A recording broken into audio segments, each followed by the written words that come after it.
sign the agreement, and I have a second. Any further discussion?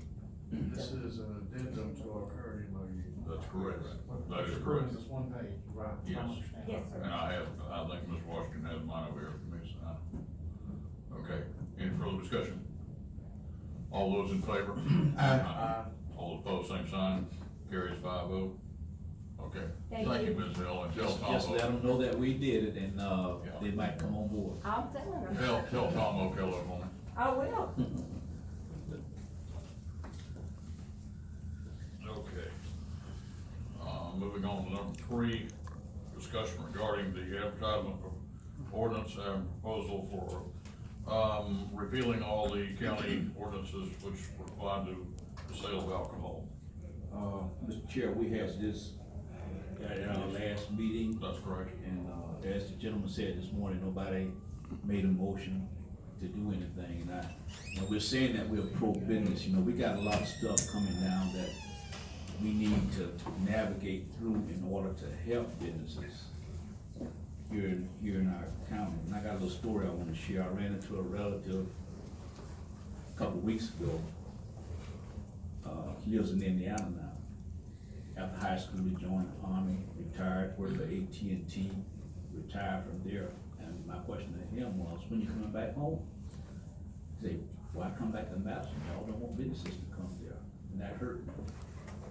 And I hear that from time to time, because that's not what we're about. We are not building brick walls to keep businesses out of, Madison County. But the point I wanna make here is we need to help navigate through this issue that we have as far as beer sales on Sunday. It's not whether you consume it or not. I go to church, and I believe in God, and I believe in Sunday being, a day of, for the Lord. Yes. But if I need to make a motion for us to go back through this process and re-advertise it, and let's man up and make a decision on it. We didn't vote, but let's man up and make a decision on it.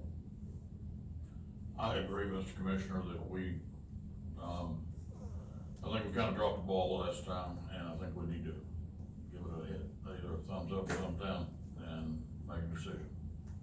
So if a motion is in order, my motion would be that we go back through the process and re-advertise it, let the public know about it in advance as far as. And Tom, I'm still having a problem, is it beer sales or alcohol sales on Sunday? I'm thinking it's just beer sales on Sunday.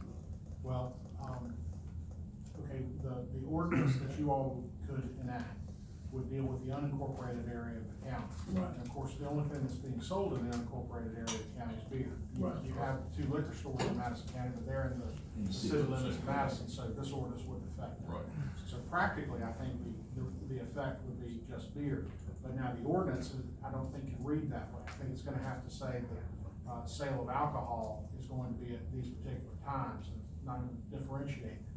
The difference is that, unlike with Cherry Lake, for instance, you guys, that's your property, you can kind of regulate it how you want to. Alcohol's a little bit different. The state has preempted the field of alcohol regulation, and they've carved out a little exception for the local governments dealing with the hours of sale of alcohol. And the way I read that is it's just hours. It doesn't allow for different hours for different types of alcohol. Okay. Okay, so I think the practical effect is it's just gonna be beer, but Right. the ordinance is gonna say, alcohol, and theoretically, if somebody put a liquor store in the unincorporated area, they would likewise be, under that ordinance. So, Mr. Chair, getting back to the motion, I move that we re-advertise this ordinance for alcohol sales on Sunday. Okay, do I have a second? Mr. Chair, I second that. All right, I have a motion to, re-advertise and, to go for a hearing on alcohol sales, and I have a second. Any further discussion? All right, all those in favor? Aye. All those opposed, same sign. Aye. Okay, I have 4-1. Okay, If I can, Mr. Chairman, before we leave that, we've got our regular meeting, next regular meeting is the 24th. You're not gonna be able to get it advertised by the 24th. correct. So we could do August 14th, that's a, morning meeting, or we could do August 28th, which is evening. I would recommend that we do the August 28th to give more people a chance to come and speak, since it's usually better, in the evening, if that's agreeable with the rest of the commission. Agreeable. Okay. All right, so we'll attend that for the 28th of August. Oh, I'm sorry, did I say 28th? I think it's 14th and 28th. and all. 14th, yeah, 14th and 28th is the meeting day. All right, moving on down, discussion, regarding the recommendation for appointment for the task force resolution for the support of the Suncoast Toll Road. Come forward, Derek. Good morning, everyone. Good to see you all again. Yeah, good morning, you. I want to start out by again thanking you for the vote of confidence the last time we were together and retaining our firm. And so since we've last spoken, where we are now is as you know, the law passed, we're creating 3 corridors. One that we're talking about specific is Suncoast Corridor, which will be from Citrus County to Jefferson County. The way the law is set up in Senate Bill 7068, that each county that is in the path of the those corridors would have to designate one official to represent that county. And so, having done some conversations with the Department of Transportation and the governor's office, the way in which they're interpreting letter H is there have to be either a sitting commissioner or the county administrator, coordinator or manager, and or the chair could appoint a designee amongst the constituency. But they're looking at it more from either a sitting county commissioner or the county manager to represent Madison County. What's important to remember is this is of great work, and so the law would require the task force, which will be created, to meet on a regular basis. Those meetings have not been set out yet. The assumption is that once they have their first official meeting, which would be post August the 1st, that they will then lay out the agenda for the remainder of the year. It would be up to 12 months, probably a little more than that, but probably around 12 months of meetings taking place. The final report has to be done by the latter part of next year. And so Madison County has a seat on the task force for the Suncoast Corridor. And so today, you all will make a decision as to who to recommend to represent Madison County on that task force. I have shared with the Department of Transportation and the governor's office of Madison County's great interest in this and what we see how this play a major role in this county. And so I will pass on their kudos and thanks for the aggressive work that we're doing. We're one of the very few counties that actually has been very proactive in our work thus far, and that's in all 3 corridors. I also want to make known on the record that in addition to making a decision today, that there are 6 seats that are designees from state agencies. Those state agencies actually will be a inside staff personnel from those agencies. For example, Department of Education has a seat on there. That would actually be a sitting staff employee of the Department of Education that will be made by the Commissioner of Education, Richard Corcoran, in that regard. But also there are some other seats on there pertaining to the Regional Planning Council. So if our corridor encompasses more than one Regional Planning Council, there will be a person designated from each Regional Planning Council. From any water management districts, if there are multiple water management districts, then there will be a person designated by the chair of the water management districts to serve, represent each water management districts in that regard. And so there is an opportunity for Madison County to have more than one person representing Madison County on there. But it relates to this commission, there is one seat known that you would have to make a recommendation for that person to serve. Recommendations will be then sent to the Secretary of the Department of Transportation, and he has to make the official announcement of all task force members by August the 1st. A letter will be sent in short order by the Secretary of DOT to our chair, asking then to officially make known who that person will be, he or she, and then the chair would respond in that regard. So we are ahead of the game, which is a good thing, because what happens on the back end is if any county decides not to make a recommendation, the secretary will then have to make a recommendation. And by that action, you may end up having someone who's not in power or not given the confidence of that county. And so today you're making a decision as to who you want to recommend to represent Madison County on the task force. And the last point I'll make, and this is for those in the audience, the way the corridors are set up for the task force, any counties that have a seat on the task force, the law would require that a public hearing be had in each of those counties. And so Madison County would play host to a public hearing, allowing for the community to come in and speak to any concerns they have about the corridor, ask any questions to be addressed. And so a lot of work is yet to be done, but there will be a seat at the table for Madison County, and the constituency of this county will have a chance to have any questions or concerns on the record. And Mr. Chair, I'll give it back to you, sir. Thank you, appreciate it very much. Yes. Motion is in order, I move that our county manager be designated. Okay, I have a motion to place Mr. Kaufman, our county manager, to be our designee for the Madison County Task Force for the, Suncoast Parkway. Do I have a second? I second. I have a motion and a second, any further discussion? And I feel that, and I didn't talk with you in advance about this, but I feel that your background as an engineer will be helpful for us in this endeavor. And also, to my understanding, this new road is gonna be built possibly through a wilderness, just like I-10. Yes, sir. Yes, sir. Okay. Yes, sir. That's correct. Okay, any further discussion? All right, all those in favor of the motion? Opposed, same sign, pass 5-0. Thank you, Derek. Thank Well, you. one other thing, you feel that you can make time on your calendar when these meetings arrive? Yes, sir, it's a very, very important project. I think one of the things that we would also like to ask y'all to consider is the actual resolution too. That, I'm fixing to, yeah. Okay. Yeah, we will need a motion for a resolution, if, we could have one for passing that. So moved. I have a motion to second, okay, all those in favor? Aye. All opposed, same sign, pass 5-0 resolution.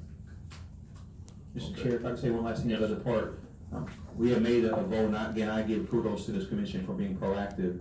I'll give a unofficial heads up to the Department of Transportation that we made our decision. But once the letter comes from the secretary to you, Mr. Chair, we'll need to give an official on the county letterhead of our recommendation. Again, thank you all so very much. Thank you. As soon as I get that, I will forward that on to you, Mr. Coleman, if you and your staff will clear a letter, I'll sign it. Okay.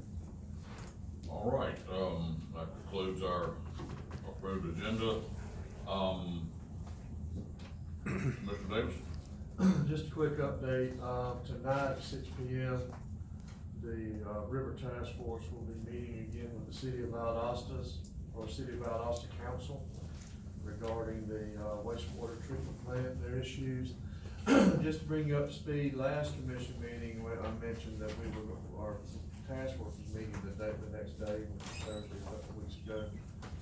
Well, at that meeting, I found out that day, Georgia's EDP, Environmental Protection Department, submitted a letter to the City of Valdosta requesting additional information on their permit.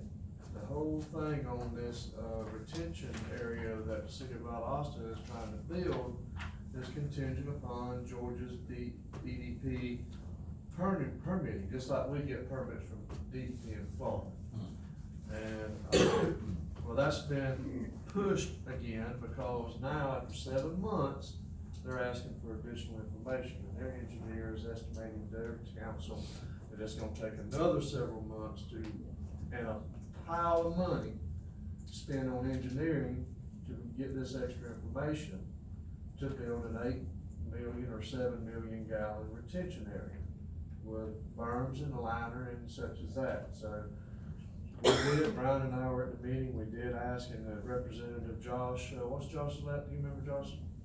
In Rubio's office? Yeah, he was there, and I asked him, I said, can you please reach out to, you know, our congressman and see if we can get the U.S. Environmental Protection Agency to, you know, push EDP forward, Georgia's EDP forward, because like I keep stressing, we're a rain event away, and we've been very, very fortunate over the last several months.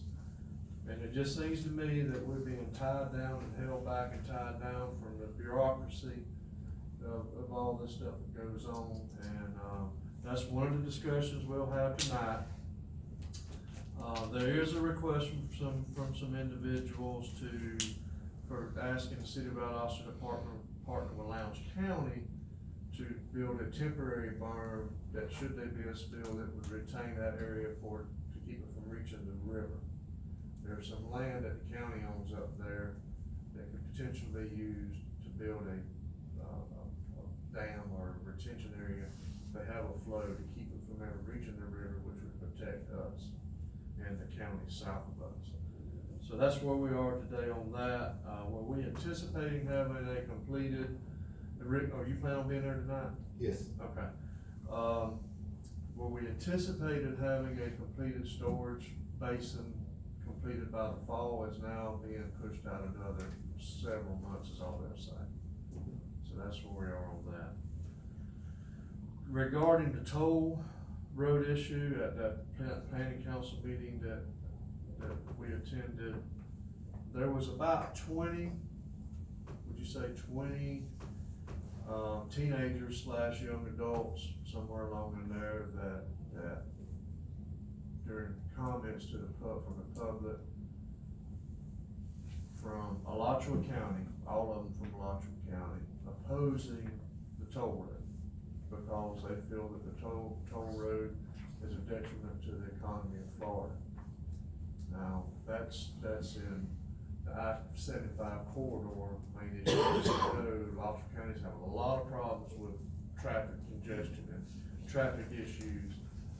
But I just want to let everybody know that not everybody's on board with the toll road issue. There's going to be a lot of issues coming out in the next year about that.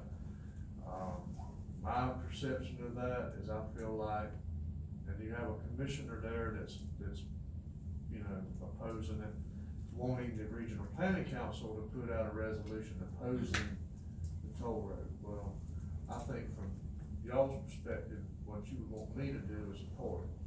That's correct. I would anticipate your answer to be, but anyway, and the regional planning council may have a place on that committee.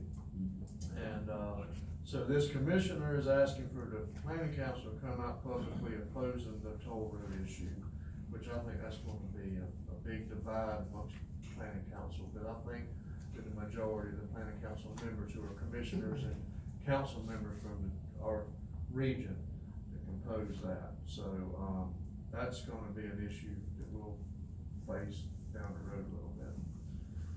So, just one other thing, I just wanna make a comment on the alcohol sales things and I'm a little disturbed when the gentleman mentioned that meeting was not posted on our website. Our minutes, we definitely need to find out why. It's on, I checked it, during the break, it is on there. Sure, It is there. That's been disturbing, Maybe he was looking at the wrong side. And also, my position on it, or vote to I think we need to flush it out, just like you said, Commissioner Moore. And I've talked to a lot of my constituents in the last 2 weeks since that meeting. And the vast majority that I've spoken to have no issue with it. So that's the reason I voted the way I voted. So that's all I have. Thank you. I think, just comment on your comment about the people from Gainesville. It's interesting, the most congested part of I-75 goes from Wildwood to Gainesville. And there are most wrecks, other than 95 at Golf World, that's the only place I was talking to, Chief Derek Bars, the only place that has more wrecks in Florida is I-95 when they try to get off Golf World. All of a sudden, when they're going about 100 miles an hour, they realize they're there and they didn't realize they need to get off the highway. And, but other than that, the corridor between, that they're trying to relieve these three toll roads are trying to take that traffic off of 75 right now because of the congestion that's caused from the turnpike, intersection with 75 up to Gainesville. And if you drive down there, any of us that have driven down there, we get stopped every time we go down or come back because of, some wreck along in that section. Mr. Chair, if I could make a comment on that too. Our state is growing. I think the projected growth is gonna be about, and I think I read someplace about 50 million people sometime by the year 2050. Wait till there's an evacuation and you have to get out of South Florida. Very good point. Next time we have a big hurricane, and we've got them all coming up 95 and 75 and so forth, and we saw that, just a couple of years ago already. Yeah. It was FHP does not like to turn everything one way. They opposed to that, but of course, I don't understand that logic, but anyway, yeah, you're absolutely correct, and we're growing at 1,000, this state grows at 1,000 families per day. Right. And, we heard statistics conference about how Orange County grows at, 1,000 people a day down there, and, something like 2,500 in the region. Right. And So, right now, we're the third largest state in the country, that's correct. population. We are. So we're growing. Commissioner Martin, I don't have anything. all right. Mr. Chair, can I ask just for consideration? Sure. Moving forward, not understanding exactly all the advertisements and how they may have to be. And it may be an inconvenience, but you know, these Wednesday mornings meetings are the same day we have felony court. That's the If it same would- thing outside. Yeah. Would Yeah, be something to entertain if we could move the morning meetings to a different day besides Wednesday morning.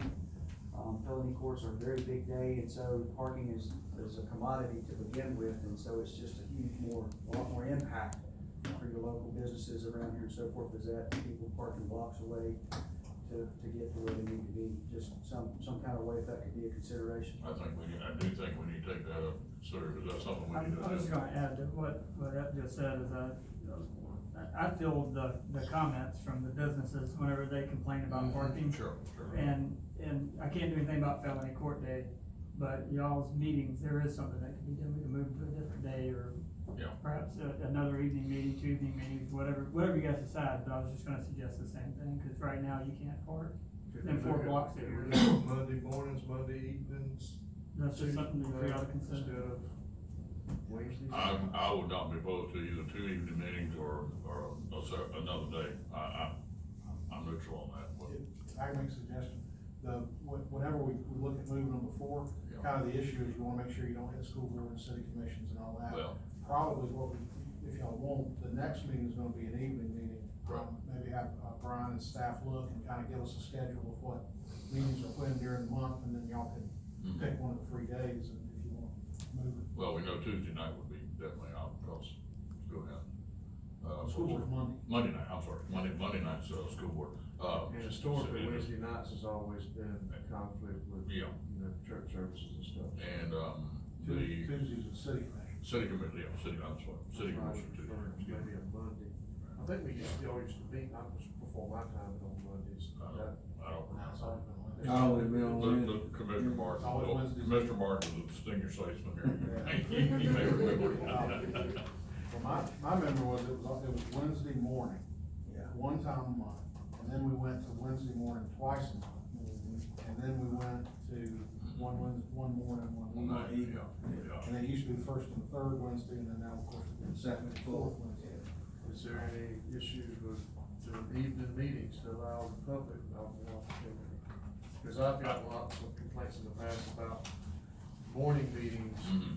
conflict with a lot of people that work every day and can't take off and be here on their own issues and need to be here, so won't be here. Well, the other side to that would be, just say if you got somebody from a state agency, they might come during their business hours instead of after hours, so to speak.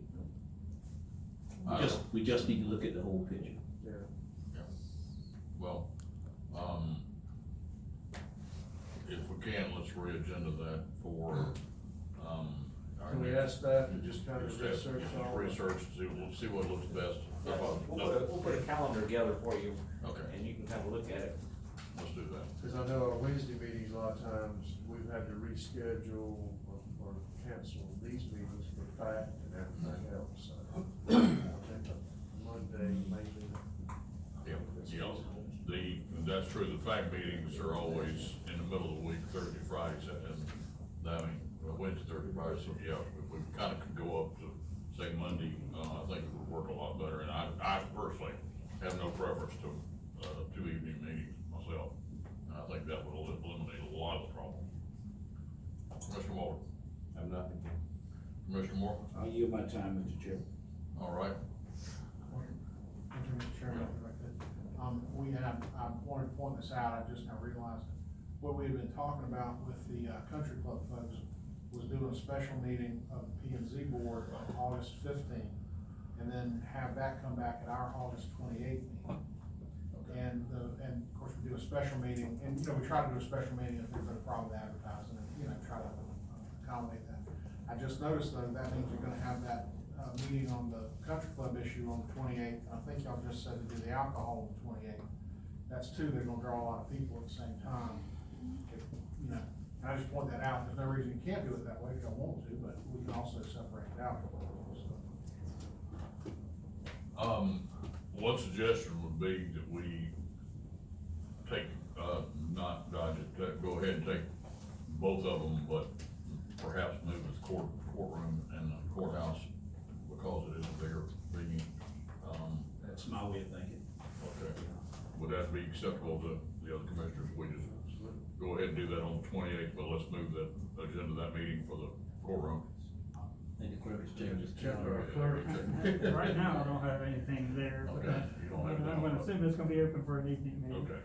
Yeah, we just had to take plenty of stress pills that day. Take the blood pressure medicine.